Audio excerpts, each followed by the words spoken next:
내가 섭리에 동참을 했다는 그러한 조건은 아무것도 모르는 신앙이 없던 부족한 모습에서 현장을 가서 심정적인 것을 채우라면서 상무원의 심정을 느끼고 배웠던 내용들을 제 간증을 통해서 이야기하는 게 조금 더 여러분 앞에 가까이 다가갈 수 있지 않나는 마음을 가지고 오늘 말씀을 대하고자 합니다.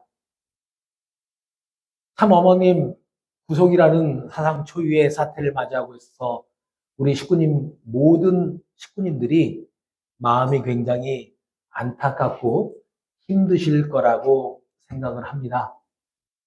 TV를 보면 참 안타까운 뉴스들이 나올 때마다 가정에서 자녀들하고 같이 볼 때가 민망할 때도 있을 것이고, 또 주변의 지인들이나 친인척들과 함께 그러한 광경을 볼 때 마음이 불편해지는 것은 어쩔 수 없는 사실이라고 생각합니다.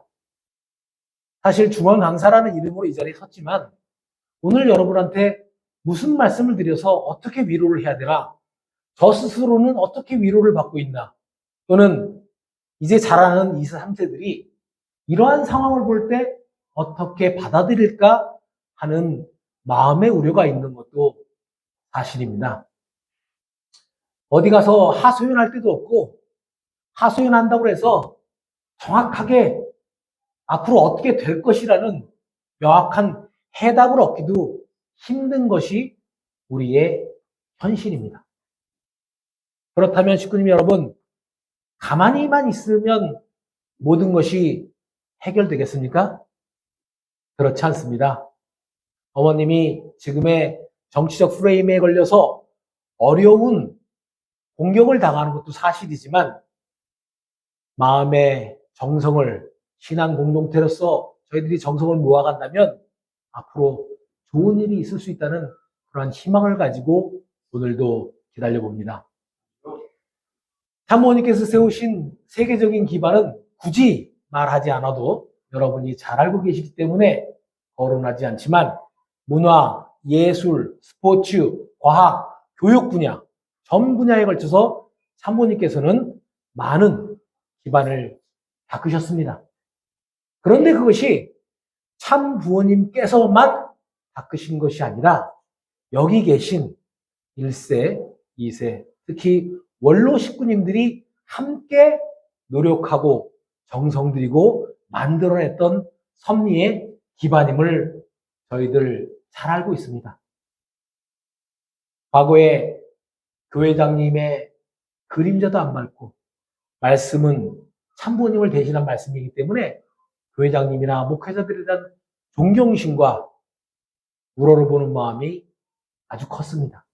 그런데 안타깝게도 요즘은 저희들이 존경할 만한 지도자의 대상이 사라지고 많이 아쉬워하는 그런 모습을 보게 됩니다. 서로에 대한 신뢰가 많이 사라지고 믿지 못하고 의심하고, 그러한 분위기를 살다 보면 과거가 그리워지기도 하는 것이 아마 우리 1세 선배님들의 모습이 아닌가 생각을 합니다. 1970년 12월에 참모님께서는 우리 원로 식구님들에게 3년 전도를 가라는 명령을 내리신 적이 있습니다. 절대 믿음의 기준을 갖고 계셨던 우리 선배님들은 그러한 참모님의 말씀에 따라 가정에 있는 자녀들을 친인척 집으로 보내가면서 3년 전도를 떠나게 됐습니다. 그 당시에 저희 쌍둥이의 모습입니다. 말 안 듣게 생겼죠? 누가 형이고 누가 동생이 저도 잘 모르겠습니다. 그런데 저런 꼬마들을 대놓고 어떻게 보면 피도 눈물도 없죠, 부모님이. 하늘을 위해서, 섭리를 위해서, 참모님의 말씀을 위해서 저는 외할머니 집에, 쌍둥이 동생은 친할머니 집에 두고 3년 전도를 나가셨어요. 그런데 다행인 건 제가 그래도 10분 형입니다. 그래서 우리 육신의 부모님이 목회를 하고 계셨는데 10분 형이라고 1년에 한 번씩 한 일주일 동안 교회에 불러다가 같이 생활할 수 있는 기회를 주셨어요. 그런데 지금도 다들 공직자들이 바쁘지만 그 당시에 목회자들이 굉장히 바빴습니다. 그러다 보니까 일주일 동안 같이 있는 시간에 저를 돌봐주는 사람이 부모님이 아니라 저기 있는 젊은 청년 학생들이 돌보기 시작했어요. 여름날 뜨거운데 3살짜리 애가 말도 안 듣는데 얼마나 힘들었겠습니까? 그래서 저를 돌보다가 제가 짜증을 내면 그 누님이 아휴 뭐 먹고 싶니? 이렇게 물어봐요. 그럼 저는 가만히 있다가 아이스크림이요 이렇게 얘기합니다. 그럼 하나 사줘요. 그런데 그 누님이 저를 하루 종일 보는 게 아니라 바쁘니까 또 학교도 가야 되고 하니까 한 2시간 있다가 다른 형님이 와요. 애도 안 봐봤는데 저를 또 돌보기 시작합니다. 그럼 제가 또 짜증을 내요. 그러면 또 물어봅니다. 뭐 먹고 싶니? 아이스크림이요. 이제 2시간 있다가 또 사람이 바뀝니다. 이제는 볼 것도 없이 짜증부터 냅니다. 그러면 물어봅니다. 뭐 먹고 싶니? 아이스크림이요.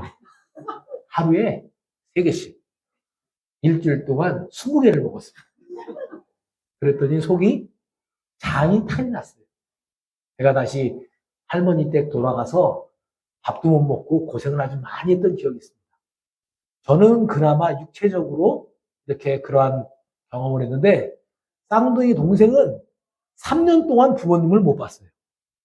그러다가 3년 만에 만나니까 부모님이 어색해요.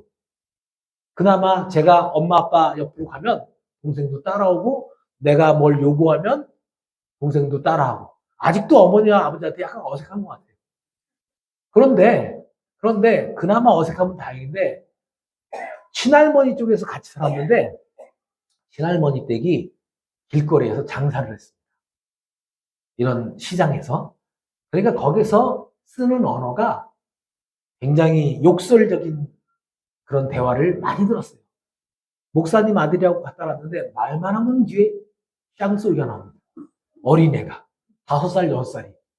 그러니 목회자가 목사 자녀가 말만 하면 욕을 하니 얼마나 난감했겠습니까?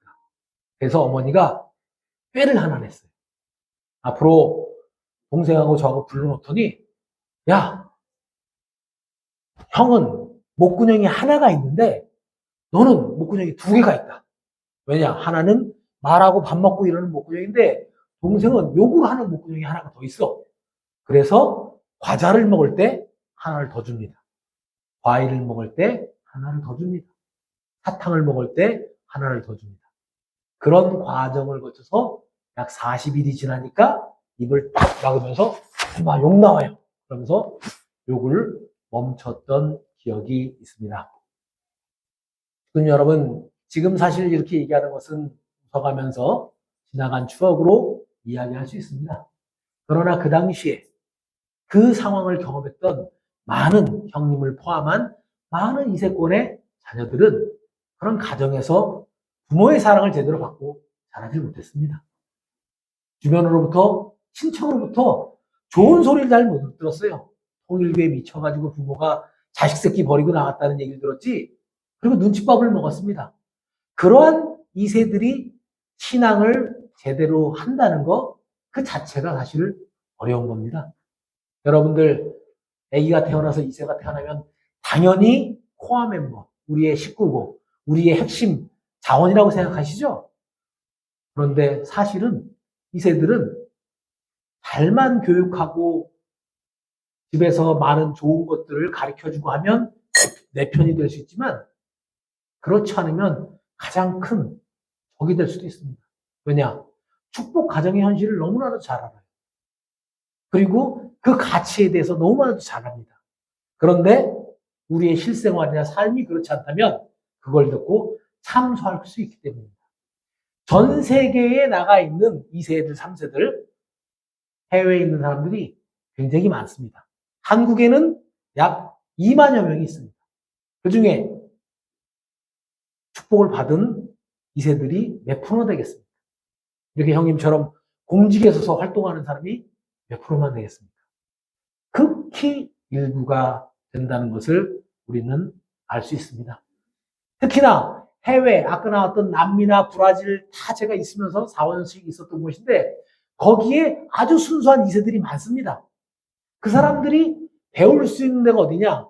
신앙의 조국이라고 하는 한국을 통해서 신앙을 경험하는 그런 경우가 많습니다.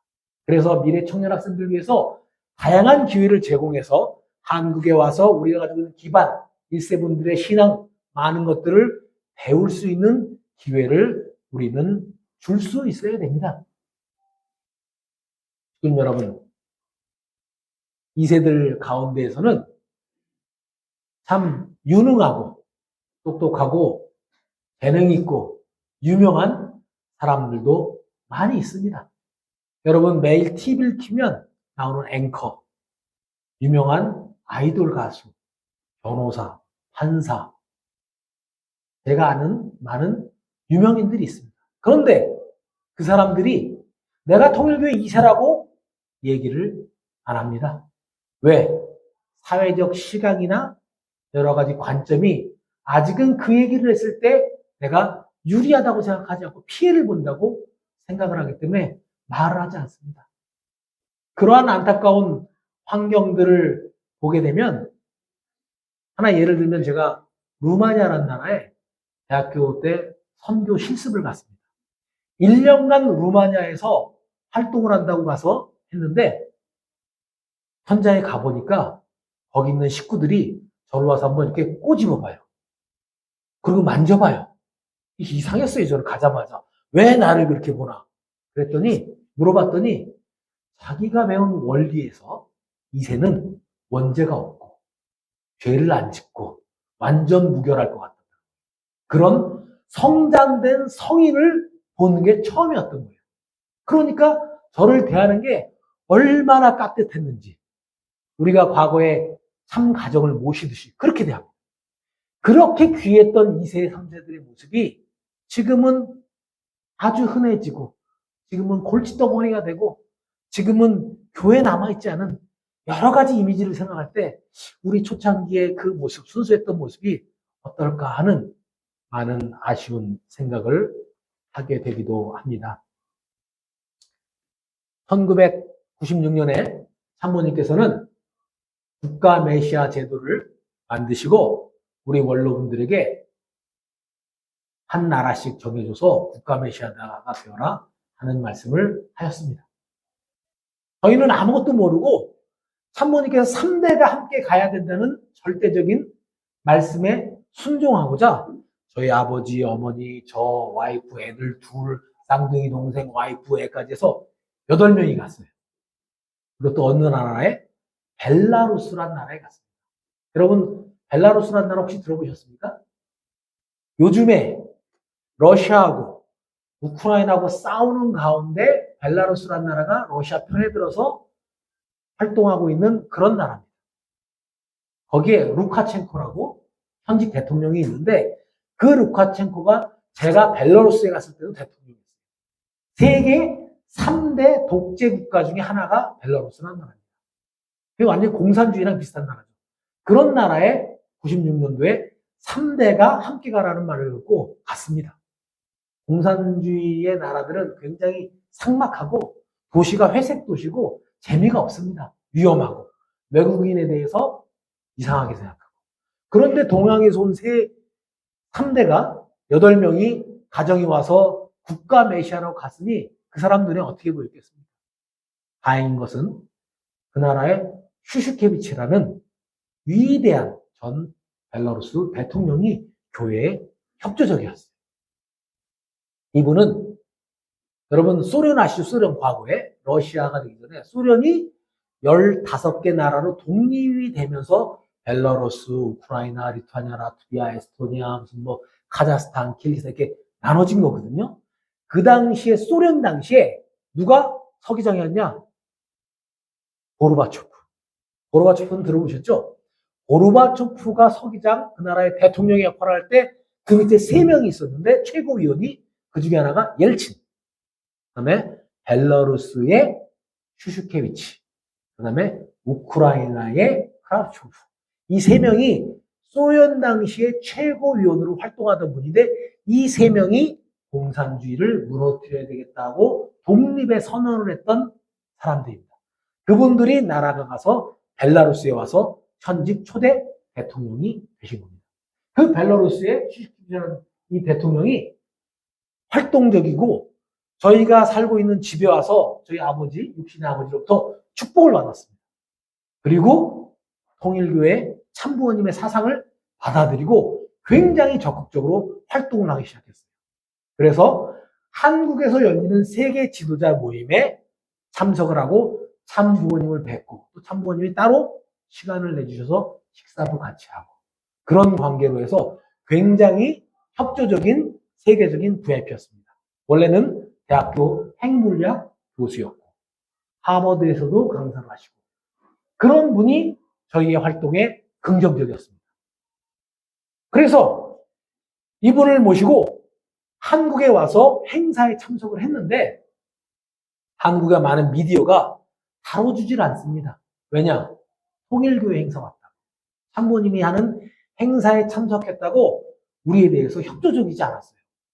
그래서 많은 행사에 참석하고 세계일보가 주관하는 세계 지도자 대회, 많은 언론인 대회를 참석했는데도 불구하고 저에 대해서 긍정적인 뉴스가 나가지 않아서 저하고 쌍둥이 동생이 아이디어를 냈습니다. 대통령이 우리 부모님하고 같은 연배보다 조금 더 들었지만 부모님 같아서 제가 편하게 대했어요. 자주 만나니까. 대통령 할아버지, 저희가 한국에 오시면 공식적인 교회 스케줄 말고 따로 한 일주일만 시간을 좀 내주세요. 그럼 저희가 재밌는 관광거리도 만들고 벨라루스하고 직접적인 교류를 한번 열어보겠습니다. 그랬더니 그럴까? 좋아. 그렇게 얘기가 된 겁니다. 그래서 벨라루스 대통령이 한국에 와서 우리 교회 행사를 일주일간 참석하고 나머지 시간에 저희들이 스케줄을 잡기 시작했어요. 처음에 와서